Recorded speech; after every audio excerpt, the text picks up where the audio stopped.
o'tirishga kelasanda, o'zbek biznesmenning har xil turlari bor. Har xili bor odamlar. Shunaqa. Odamlarning har xil turlari bor. Odamlarning har xil turlari bordir balki.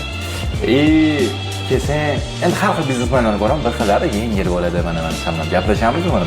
Birinchi tanishganimizda yengil ketgan. Bir xilli shunaqa o'tiradi. Buni ham manfaat. Hammaga so'rashib qo'ydim. Nima bunaqa bashara xuddi milliard o'g'illadida. Yonida birga nafas olishini ham xohlamaydi. Og'ir joylar bo'lib ketasan, og'ir.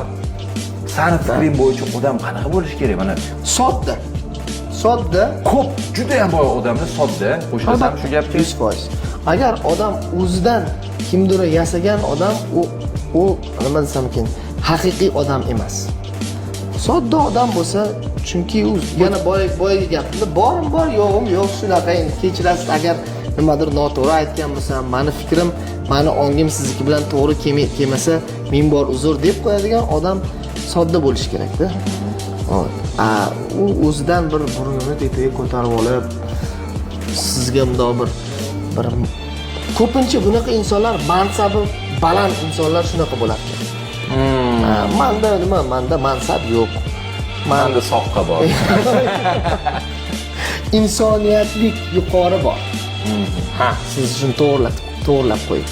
Hamma narsa odam bo'lib qoldi. Albatta, hamma narsa pulda emas. Chunki